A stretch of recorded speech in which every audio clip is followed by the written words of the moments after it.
what does it take to be in charge of your destiny? What do you have going for you? What is it that you have going for you right now that's a real plus for you? What is it that you have going against you? What kind of training do you require? What is it that you need to learn? Don't worry about the fact that you don't have all the things you need in order to make it happen. Decide that you're going to do something about it. Become an active force in your life. Most people go through life never using the power they have. If you don't use your talents, if you don't use this power, this force that you have within you, you're going to lose it. As you begin to look at life, as you begin to look at the things you want to do, decide that you're going to become the active force in your life. View all of the things that happen to you as an opportunity.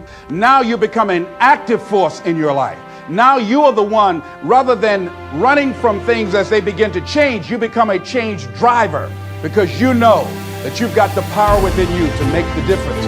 This force, this power, this energy that you have, that's more powerful than anything that can ever happen to you. How are you feeling this evening? Great. Whenever somebody asks me how I'm doing, I always say better than good and better than most. And that's what I like for you to say. How are you doing? Better than good, better than most. Shake somebody's hand on your right and left and say, you're doing better than good. You're doing better than good. All right. You know, I like to say that because I believe that we are. We have a lot of things going for us that many of us don't realize, and many of us really never use all the things that we have going for us and ever act on the things that we'd like to act on. And consequently, most of us go through life sleepwalking, never really discovering our true potential, never enjoying life to its full extent. And so, therefore, I think that there are some things that we need to begin to do to take charge of our destiny. How many of you like to take charge of your destiny? Raise your hand, please. Very good. All right. So we're going to do that. And you know, one of the things that really stimulated this, I was with a friend of mine. We were riding back after I'd spoken to her company, and they had a major downsizing. Now they call it right-sizing, when companies reduce the workforce for economic reasons. Well, at any rate, when we were on the plane and she said, you know, I'm no longer going to be with the company. And I said, no. I said, why? She said, well, my division has been eliminated. I said, well, you do have another plan, don't you? And she said, no. I said, but didn't they have something of this nature about a year ago? She said, yes. I said, but did you start thinking that maybe perhaps you need to prepare to do that which you really wanted to do? Because this person that I've known for a long time always wanted to be involved in fashion design. So I said, haven't you been doing something on your fashion designing career? She said, no. I said, but what have you been doing? She says, hoping that nothing happened to me. I said, but hoping is not a process. It's not a method. You know, a lot of people go through life like that. Now, that wasn't really what she wanted to do. But I do a training seminar, and one of the things we ask, what would you do if the unthinkable happens to you? What would you do? If you had an accident, or you lost your job, or you were laid off, or you became ill, how would you provide for yourself if the unthinkable happens to you? And it doesn't always happen to the other person. It can happen to me, it can happen to you. But most of us go through life thinking that, well, just maybe it won't happen to me. That we'll just read about somebody else that it will happen to us. Talking to a friend of mine by the name of Maria, who is wheelchair bound, and she said that she had an experience in her life that taught her that she's not immune from life, because she was diagnosed as having muscular dystrophy at age 15, and she figured that was tragic enough. But 2 years ago, because of a malfunctioning wheelchair, she fell out of a van, struck her head, and suffered a closed head injury. Had blood on the brain, and they said that she perhaps might go blind, or she have loss of memory or concentration. And I said, how did you handle that? She said, Les, it was the best thing that could have happened to me. I said, why? She said, because on that day, I woke up and I realized that life is about today. Living today. That whatever I want to do, I do it right now. She said, I enjoy getting up in the morning, looking out of the window, just looking at the grass. She said, because I could have lost my vision. She said, I'm appreciative of just the little things. Shake somebody's hand on your right and left and say, be thankful for the little things. Isn't that important? But we've got to begin to learn how to become thankful for the little things and live in life right now. So I want you to think about your ideas. All of us have ideas and things that we have not acted on. I want you to just think about them right now. E.L. Simpson said that an idea should be like a pen. You know, that a pen that you sit on and you jump up right away to do something with it. So I don't want you to just think about it. I want, when you leave here, I want you to jump and do something with it, all right? Now, so think about this idea. What does it take to be in charge of your destiny? Well, you got to begin to develop some skills, and you got to ask yourself a question. What do you have going for you? What is it that you have going for you right now that's a real plus for you? What is it that you have going against you? What kind of training do you require? What is it that you need to learn? See, you make money only one of three ways in an economy of this nature. You have to have a skill, like I've developed the skill to become a speaker, or have some specialized knowledge, or have a particular product or service that you can provide for the public. John H. Johnson of Ebony Magazine said something very important. He says, there is no defense against an excellence that meets a pressing public need. So any idea that you have, it must fulfill a need for somebody. Once you think about it. Now here's the next step. Don't worry about the fact that you don't have all the things you need in order to make it happen. Decide that you're going to do something about it. Become an active force in your life. See, you've got some talents and abilities right now you have that if you don't challenge yourself to use those talents and abilities, you'll never ever discover the full effect that they can have on achieving all the things that you want to achieve. Most people go through life never using the power they have. You have enormous power to begin to create all the things that you want in your life experience that most people go through life never using. I travel a lot speaking around the country, and I was out of Detroit for around 2 months. I came back to the airport, went in the parking lot, put my key in the ignition, turned the key. Can anybody tell me what happened? Now, can you tell me why the car did not get started? The battery was dead. Why was it dead? I had not been using it. Repeat after me, please. If you don't use it, you lose it. See, ladies and gentlemen, if you don't use your talents, if you don't use this power, this force that you have within you, you're going to lose it. If you have the ability to write, and if you don't write, you're going to lose the ability to write as well as you do right now. If you have the ability to play an instrument, the world's greatest pianist said that if I miss a week of practice, I know it. And if I miss 2 weeks, the critics know it. And if I miss 3 weeks, my audience knows it. If you have the ability to draw well, and if you don't use that talent, eventually you're going to lose it. If I don't speak often, and at one point in my life, I missed speaking for around 6 months. And when I came up before an audience, I was rusty. I could not get my thoughts together. I could not have the power, the kind of confidence that I needed in order to make it happen. So whatever you want to do, whatever idea that you have, the longer that you're sitting on that idea, you are either creating or you are disintegrating. If you're not using it, your skills are diminishing every day. And there goes a second. There goes another second. And life is happening right now. But Les, what do you mean? Get your butt out of the way. So many people have gone to their graves, never discovered their true potentials because they allowed their butts to stop them. But I don't know what to do. No, that's not really true. I was on a television program the other day. A lady called in and she said, there's something I'd like to ask you. And I said, what is it? She said, well, I have this thing I want to do, but I've been unemployed. I lost my job for 2 years. I haven't been able to find a job. I don't have the money and I don't have the contacts and I really don't know what to do. I said, excuse me.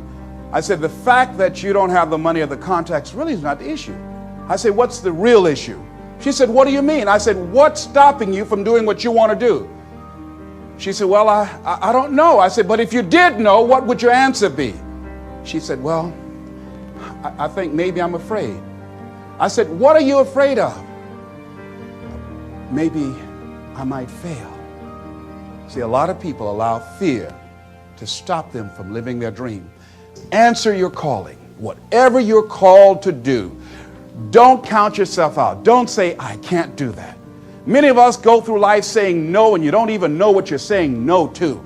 You don't know what you cannot do if you're not willing to challenge yourself. Whatever it is that you don't know how to do right now, you can learn.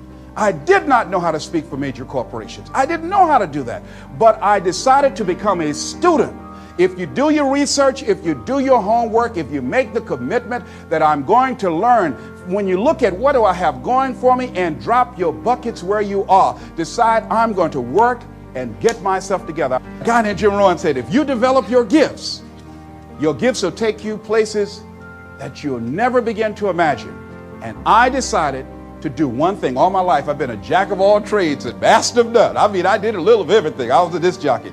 I was a state representative. I used to be an MC. I used to do public relations work. I used to do door-to-door sales. I did a whole lot of things, but I decided that I was going to do one thing, and I would master that. And after mastering the art of speaking, then I would become a trainer. And after doing that, then I said, I must become a businessman. Just find one thing and just decide that you're going to work with it until it gives you the blessing that you want, and don't let up on it. Just keep right on working it and working it and working it, and knowing that whatever you do, you can better your best, that you can get better at it, that whatever you are achieving right now, it's only a tip of the iceberg of what's possible for you. Now, here's something else that you do when you start working on this dream.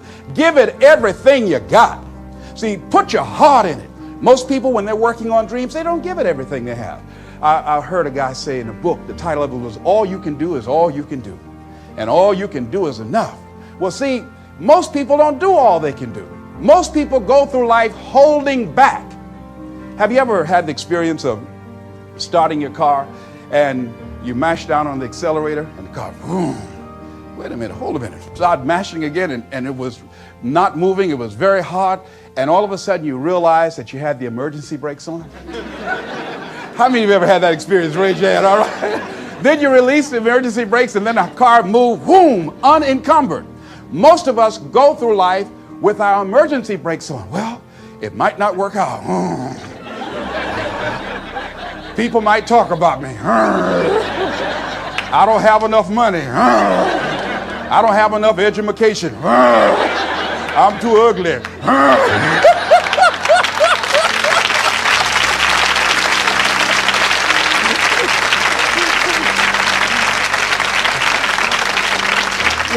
Shake somebody's hand on your right and left and say, what you have is enough. See, you know, there are two kinds of people in life. They're winners and whiners, you know. Most people go through life just whining. I didn't have enough money. I didn't have good credit. They didn't like me, you know. No, life is not about that. See, the major key to your taking charge of your destiny is you. I mean, if you have the credit of Ross Perot, that will help. All right? If you got somebody to co-sign for you, that will help. If you happen to be handsome, that will help, you know? If you have people who will support you, that will help. But all of those things are secondary. The major key to your taking charge of your destiny is you. It's you. And even though you might not have all the things going for you that you would like, you have the power within you as you begin to develop your consciousness, as you hold the vision of what it is that you want to do, as you decide to answer this small voice within you. Because as you respond to this voice that's telling you you ought to do this, the way will come, ideas will come to you. You will begin to attract things you need and things that you don't even know that you need right now. You will develop the skills in the process as you look at yourself, finding out what is it you need to do, what kind of adjustments you need to make, what new strategies that you need to begin to implement to make it happen. But if you don't put yourself out here, if you don't become actively involved in life, if you hold back on yourself and continue to procrastinate, when I saw a speaker who I said, I know if this guy can do this, I know I could do that. That was years after I had made the decision to do it. I was holding back on myself. I kept building up all kind of reasons and excuses to justify why I wasn't acting on my dream. Most people go through life as volunteer victims. They go through life volunteering to be victims, giving excuses on why they're not pursuing their greatness, giving excuses on why they're not doing the things that they want to do, putting it off again and again and again, wasting valuable time. Life is very valuable, ladies and gentlemen. Time is very valuable.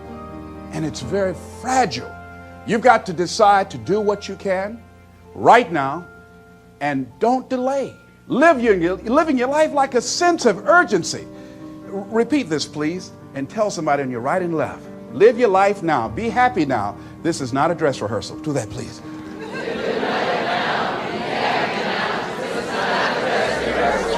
This is your Super Bowl. Do you know there are people who put more emphasis and more energy into a sporting event or dancing or entertainment than they do on their dreams? They have more interest in who won a particular game than where they are in relationship to their goals and their ambitions and developing themselves. So you want to begin to get your priorities in order. Ask yourself the question, the people in my life right now, are they contributing to my growth and development? Are they making me a better person?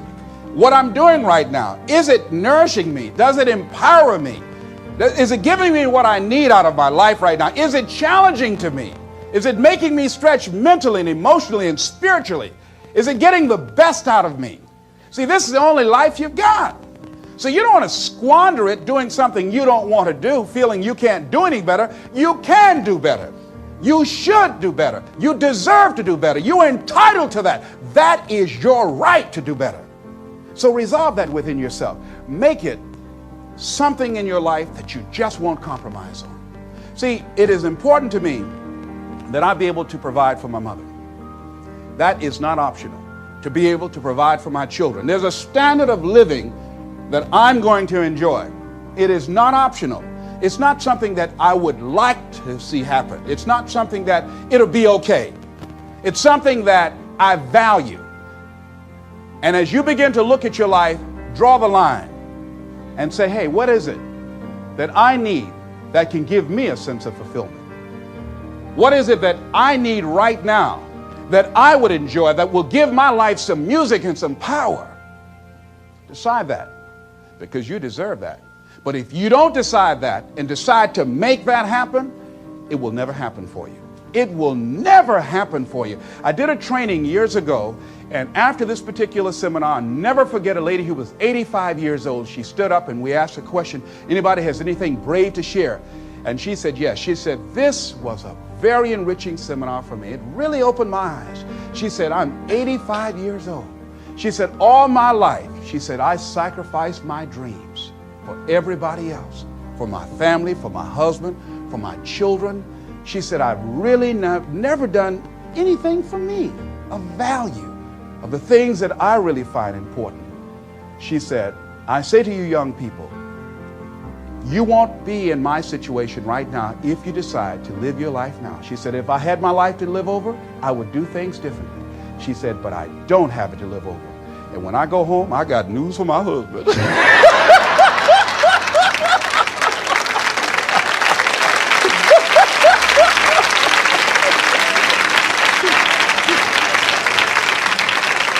So repeat after me, please. I'm going to live my life now. I deserve that. I deserve that. Okay, now here's something else I want you to realize. Things are going to happen. You've just got to handle it. My goddaughter, Nika Williams, who lives in Columbus, Ohio, just this past week, 3 children in her neighborhood that she went to school with were sitting in a car talking.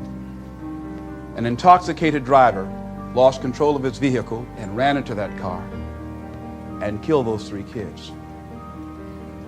The children that they went to school with experienced pain and grief and shock, but they became actively involved in putting together the funeral services. And I talked with her. And I said, how you doing, Anika? She said, I miss them. She said, but there's something that I realized, that many of the relationships we have in life, we take casually. And we don't say all the things that we really should say and do all the things with people that mean something to us that we really should do.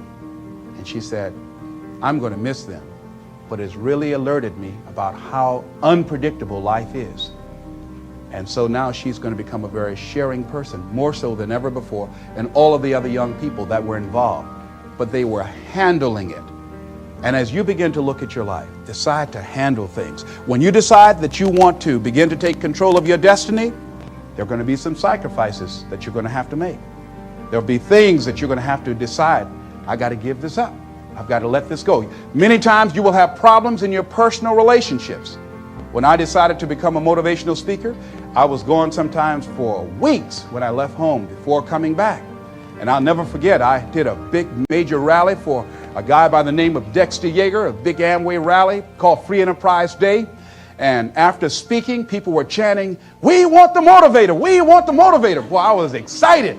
So I ran back to the phone after I came off stage and I called the young lady that I was dating then. I said, "Look," I said, "I wiped them out. They love me. They were saying, 'We want the motivator.' Listen, they're saying, 'We want the motivator, we want the motivator.'"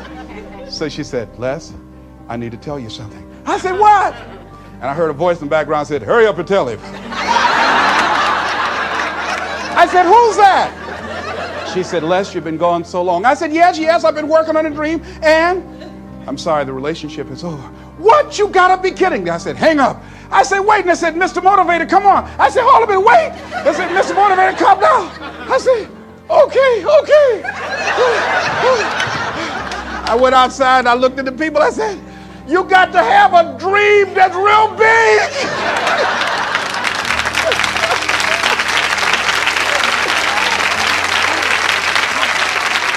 I said, "Sometimes things will happen to you that will catch you on the blind side and bring you to your knees." I went back to the hotel, but they had to pull me off stage. I was out there and said, "You got to have a larger vision. You got to be hungry." They pulled me off. I said, "And you got to stay motivated." They said, "Come on, motivator." They were turning the lights off. The janitors wanted to go home. I wanted to keep on for me. So they took me to the hotel. I was walking in the room trying to find the Gideon Bible.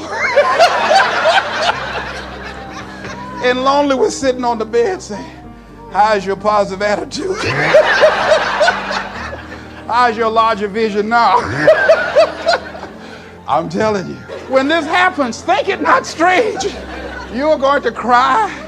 People are going to get mad with you. People are going to start working against you. Your mate is going to get upset with you.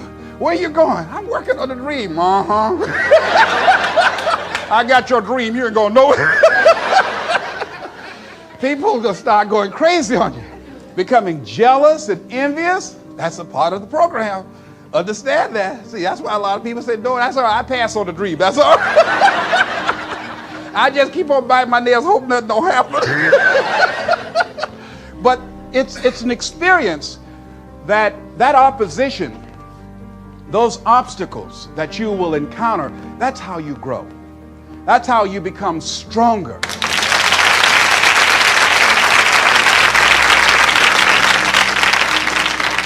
Now, will there be some tight moments? Will there be some times that you want to give up? Yes. Here's something I was reading that Harriet Beecher Stowe said. She said, "When you get into a tight spot and everything goes against you until it seems that you cannot hold on for a minute longer, never give up then, for that is just the place and time that the tide will turn."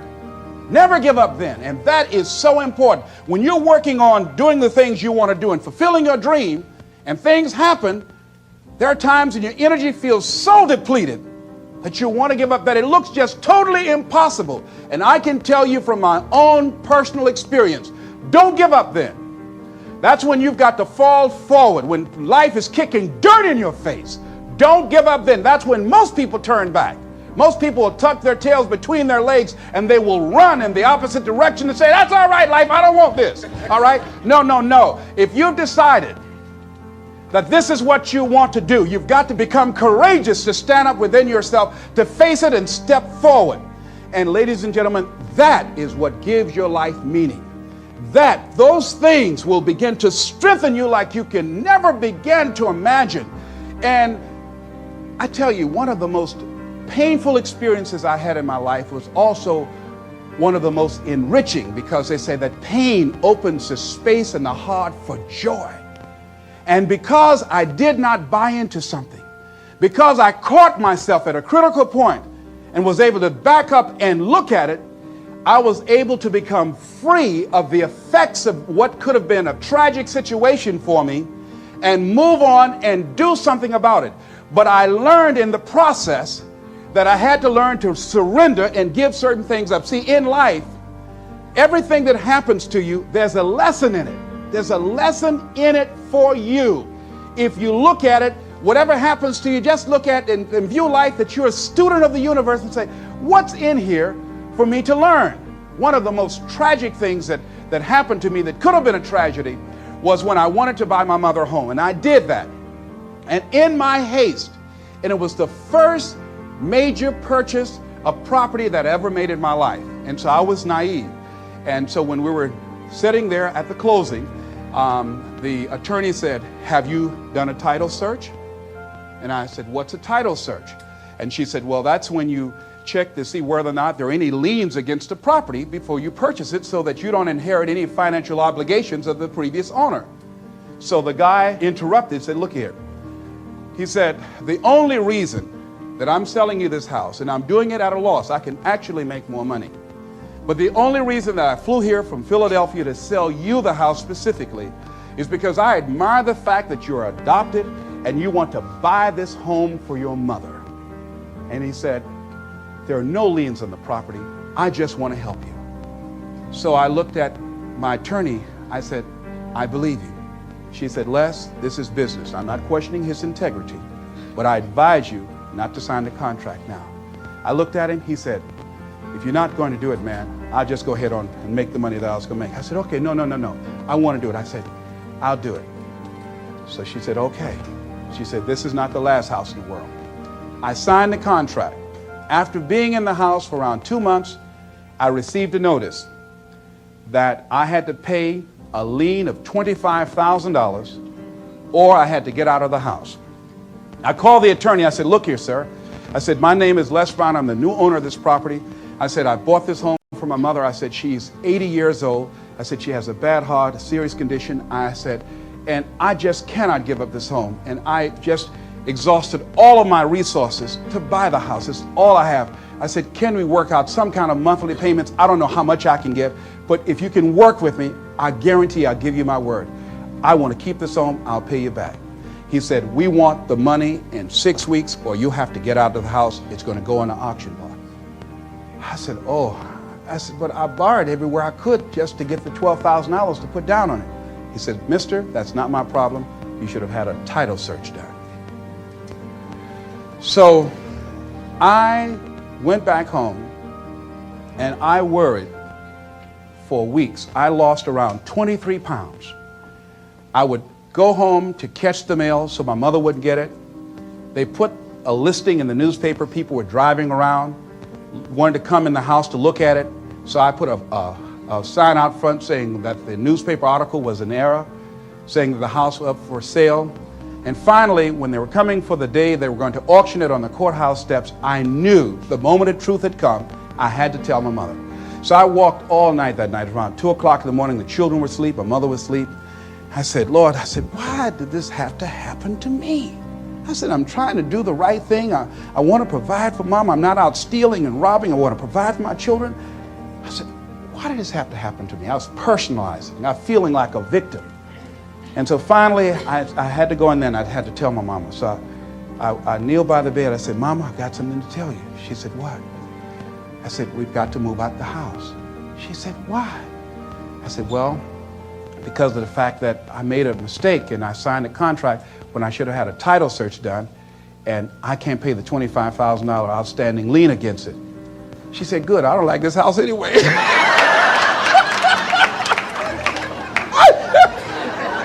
I said, but you told me you did. She said, I just said that for you because you liked it so much. She said, it's 2-story, baby, and the arthritis, I can't climb the steps. But you told me you could, Mama. Oh, I just did that for you. I walked up the steps and I was in the room saying, that fool crazy with this house. I said, oh, Mama. So I'll never forget when we had to pack up and go back to the old house we had moved out of in Liberty City, right down the street from Miami Northwestern High School. And the neighbors were out looking. Isn't that Mamie's boy? And they're coming back, you know. I was so embarrassed. I mean, I turned red, but couldn't nobody see it, you know. So my sister came over. She didn't make it any better. She was like, mixed the big time. Won't get no job going around and running your mouth. Yeah, you got a dream to get Mama home. Now, You back where you belong here. We came in the house and the roaches were playing bid whist. They said, y'all come on in, we miss y'all. And as I was taking furniture off the truck, I was so hurt and humiliated. I felt beaten. And I began to cry, and I held my head down. And my mama said, hold your head up, boy. I said, Mama, I just can't, Mama. She said, hold your head up. You have nothing to be ashamed of. You did the best you could. Hold your head up. So I said, yes, ma'am, Mama. So I was carrying the furniture in. And I had to give a lecture that week on forgiveness. And I can't talk about anything unless I'm doing it myself. And I had to forgive and forget. Let it go so that I could grow. It took me time to work through that, but I did, and I was able to give the lecture.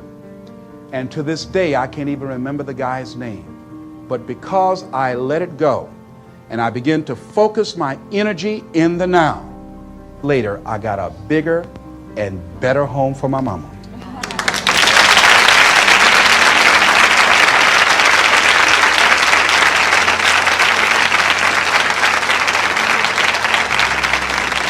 Here's what I learned from that. That was not the last home in the world.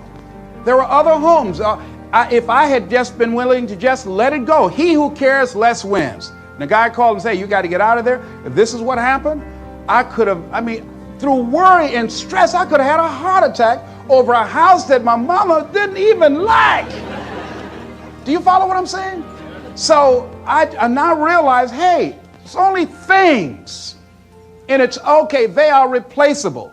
I lost everything except my spirit, and except the love of my mother and her respect and the respect of my children. Sure, people talked about me. Did they laugh? Yes. Did I feel humiliated? For a while, yes, I did. Embarrassed? Yes. And that's a part of it, but I didn't stay there. See, sometimes you can wallow in it, don't want to get somebody pull you out feeling good. Oh, I want to go back again. Don't wallow in self-pity. And there are people who will help you. You call them up and they'll give you a pity party, all right? No.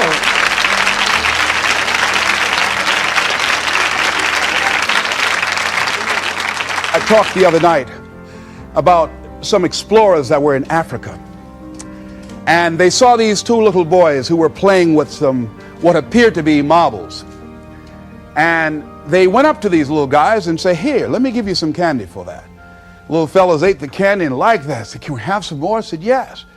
But would you give me what you were playing with? And they said, yes. And they gave these shiny little rocks, so to speak, to the explorers. And the explorers, taking them back and examining them, discovered they were large-size, uncut diamonds. They had a fortune. The little boys had a fortune in their hands, but they didn't know. They did not know. Repeat after me, please. If we knew better, we would do better. See, there are many of us, we work for people and sometimes put in 60 and 70 hours a week. Why? Because we have the ability, the talents and the skills to contribute to the long-term growth and development and profitability of the company. Do we do that for ourselves? Oh no, why? Well, we say, well, I've got security. There's no such thing. It's an illusion in your mind. We go through life creating these illusions for ourselves. But it doesn't mean that you can't strategically work on something else on the side. Develop some hobby of passion and find ways that you can begin to create some alternative methods of providing wealth for yourself. See, money is not important to me, but Rita Davenport said it's right up there with oxygen. But it is important to me that it not be important. I got that from Rhea Steele. That's important. It is important to me that it not be important. Make it important to you to live your dream. See, how many of you fly airplanes? You've been in an airplane? Raise your hand right. How many of you ever lost your luggage? Raise your hand, please. Raise your hand. All right, very good. Now, how many of you, if you knew your chances of getting to your next destination were as good as your luggage, would you still get on an airplane? No hands went up. You know why? You know how you can get on the airplane where your luggage is supposed to go and you show up and your luggage does not show up? Because the airline has made human cargo getting to the destination important, more important than the luggage. Aren't you glad? She said, yeah, I ain't gonna fuss no more. So as you begin to look at life, as you begin to look at the things you want to do, decide that you're going to become the active force in your life. Decide that you're not going to go through life feeling like a victim. Decide that when things become challenging, and they are, that you're not going to personalize it, that you're going to look at it and you do whatever you must do in order to work things out and learn from it. Learn from it. That's the key. I like what Charles Udall said. He says, in life, you will always be faced with a series of God-ordained opportunities, brilliantly disguised as problems and challenges. If you've lost your job, don't say that I've been laid off. Just say, I've been given an opportunity by the universe to find my life work.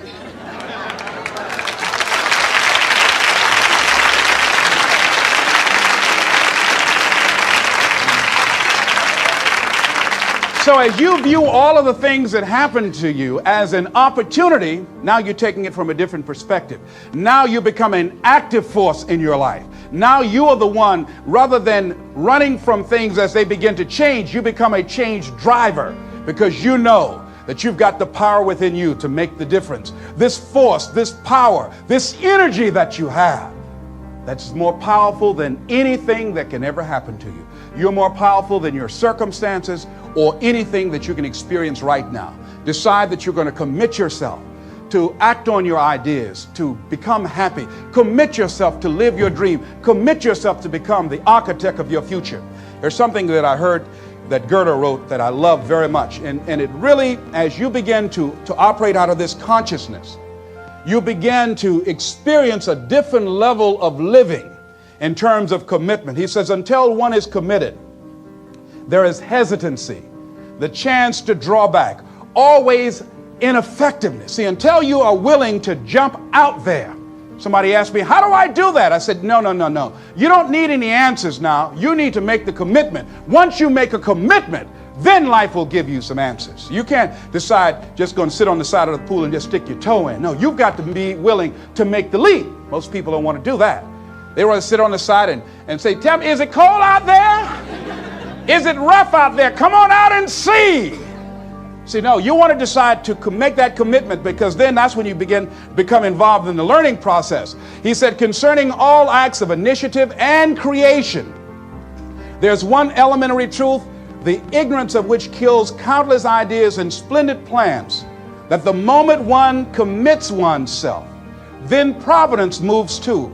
All sorts of things occur to help one that would never have otherwise occurred. He said, whatever you can do or dream you can do, begin it. Boldness has genius, power, magic in it. Begin it now. I read a book by Dr. Johnny Coleman that says, it works if you work it. And as you begin to look at your life, decide that you're going to start working on that dream. You're going to work and nurture that idea. Now, there will be people that will criticize you. There will be people that won't see it for you. But I say to you, don't let them turn you around. Shake somebody's hand on your right and left and say, don't let nobody turn you around. Yeah. That's key, because people will try and turn you around. Hello? People will try and turn you around. But when I heard Bob Mays out of Chicago sing that song, don't let nobody turn you around, that's real. Because that's why most people don't act on their dreams and ideas. That's why most people, when I'm talking with kids that are in institutions, and I said, what happened? Why did you give up working hard and making good grades? Well, they started teasing me. And they allowed that peer pressure to cause them to scale down their dreams and their ambitions. They started following the crowd. That's why many people don't do the things they want to do. A friend of mine, he wanted to become an actor all his life. He let someone convince him, you can't become an actor. You go out to Hollywood, they'll swallow you up. It's too competitive. Thousands of unemployed people out there. But then another friend of mine, Sheila Hall, And she decided at age 42, I'm going to live my dream. Her son graduated from high school.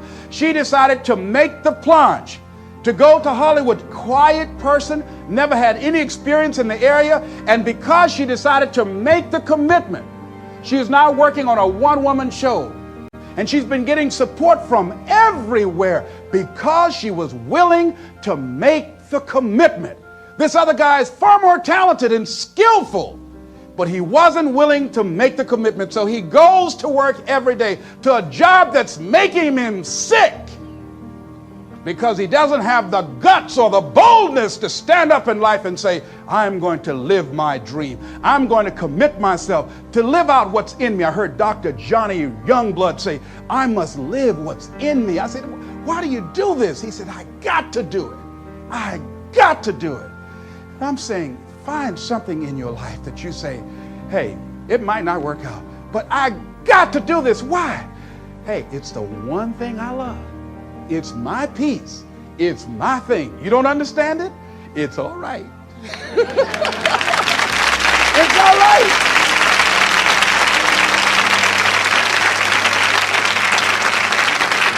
You don't need anybody to understand it. You don't need anybody to approve you. You don't need anybody to say, go ahead on and do it. If you get that, that's fantastic. If you get that encouragement, that's great. But I say stand up within yourself boldly and say, this is my life. I'm controlling my destiny. Dude, it is so good to have you. You are an unparalleled motivational preacher. And I use that word very intentionally. You have a way of conveying a message with such chills inspiring, goosebump giving power. It's really, really extraordinary to witness, and becomes all that much more powerful knowing that you didn't start there, that wasn't sort of naturally, your beginning, and you've called life a battle for territory. Yes. What do you mean by that? That the things that you get in life, Frederick Douglass said, we might not get everything that we fight for, but everything we get, it will be a fight. And I love the quote that life is a fight for territory. And once you stop fighting for what you want, what you don't want will automatically take over. Like getting ready to come here to see you. I want to just, first of all, thank you for the great work that you're doing. I watch you and I study you, and you have had some incredible guests that impacted my life. And preparing to come here, I'm being treated by Cancer Centers of America for fourth stage cancer, which I've been kicking cancer's butt for 27 years. And I've been working on getting a six-pack before getting here. I still got one pack. And I've been working to get some muscles so I can wear my t-shirt, but they weren't large enough, so I wore a long sleeve. That's amazing, man. Talk to me about cancer. You've had such an upbeat attitude about it. It's really pretty extraordinary. Was that your initial reaction? Did you go through a trough of despair when you first got diagnosed? Like, how have you framed that? Dr. Alfred Golson, who has since passed, was a very unusual guy. And he told me, he said, Mr. Brown, you have cancer. I said, can you give me a second opinion? He said, yes, and you're ugly too. I said, oh my God. So I didn't have a chance to have fear because, those three words, you have cancer, three of the most feared words in 7 different languages. I saw it as a fight. And from that time to this time, my PSA was 2,400. And that stands for prostate-specific antigen, and now it's below 0 and metastasized to 7 areas of my body, which was a good thing because 7 is my lucky number. Okay, so I never was fearful that I was going to die from it, and I think that I read something by Dr. Norman Cousins. He wrote a book called The Biology of Hope, and he talked about the fact that when something happens to you, you don't deny it, you defy it. And I was defiant that I'm going to beat this, I'm going to handle this. That there are people who many times when something happens to them, that they embrace it from a place of fear and it takes them out. And L.C. Robinson said, things may happen to you and things may happen around you, but the most important things are the things that happen in you. And you have to stand up inside yourself and deal with it and handle it. So fortunately, that never bothered me, but I had sciatica pain. That had me speaking in unknown tongues. And I was in a wheelchair for several months, speaking from a wheelchair. And it was something that I dealt with that frightened me. Will this ever end? It was 24 hours. I lost a lot of sleep. It was exhausting, going from all type of specialists in and out of the country. And just one day, it stopped. And I'm glad that I'm past that. You know, I feel like when you go through some stuff, there's some certain things that you don't want ever to see again, and that's what I don't want to ever see again. But fear has not been the biggest challenge that I've faced with the things that I've been dealing with in terms of my health. Well, talk to me about the process that you go through mentally. So there have been a few times in your life in getting to know your story where they seem like really key inflection points. Being told that you were teachable but mentally retarded, that for sure is something that would define most people, and they would have a hard time escaping that. Being told that you have cancer, that it's stage 4, that they don't know how to treat it, like that's something that consumes most people.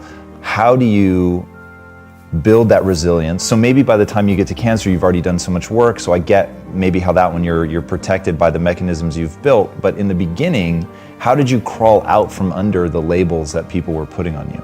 The easiest thing I've done was to get out from under the labels and to live the life that I live. The most difficult thing I've ever done was to believe that I can do it. What's the difference? The difference is that when you don't know what's impacting you, and it's something that's holding you down and you're not aware of it. The great anthropologist Margaret Mead was in a restaurant in London, and a guy was serving her and said, "There's several Americans here tonight."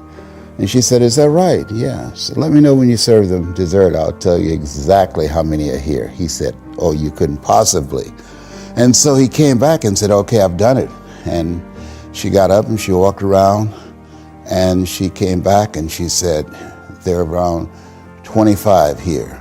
And he looked at the roster. "How did you know that?"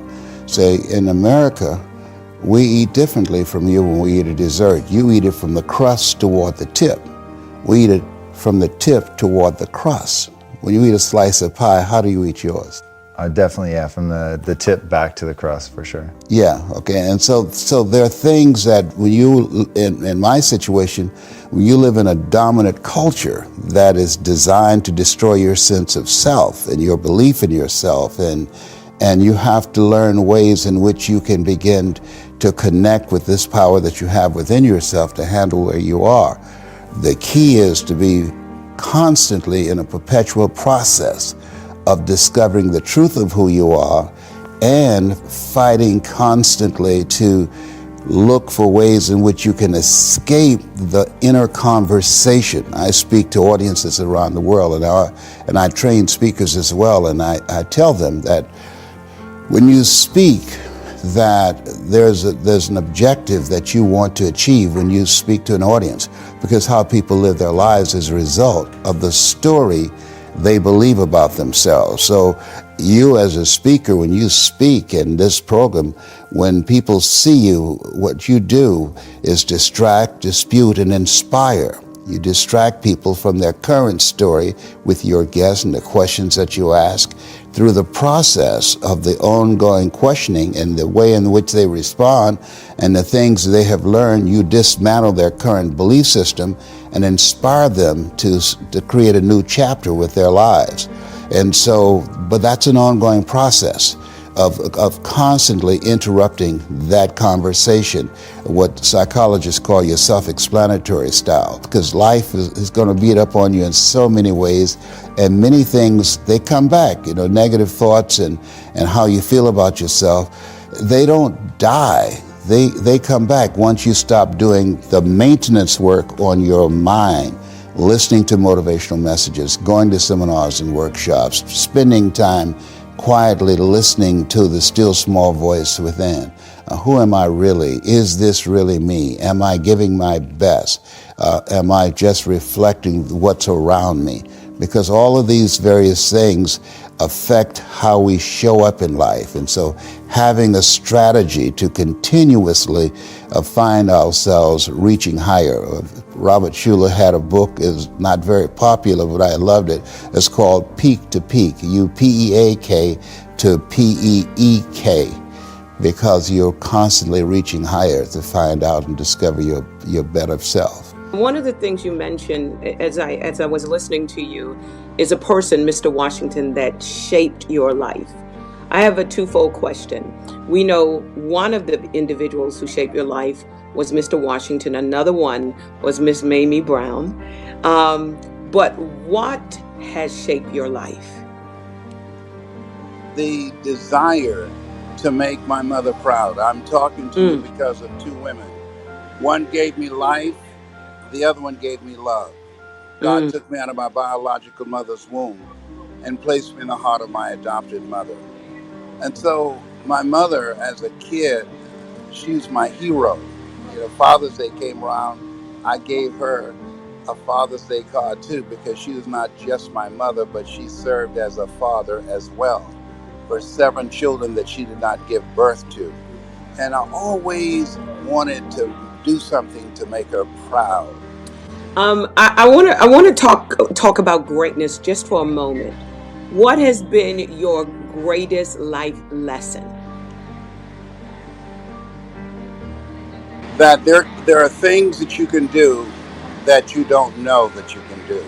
That's why the book of life says, eye has not seen, ear has not heard. I never saw myself speaking in a stadium before 80,000 people. I never saw myself standing on a stage in Poland to 30,000 people and over 51 different countries.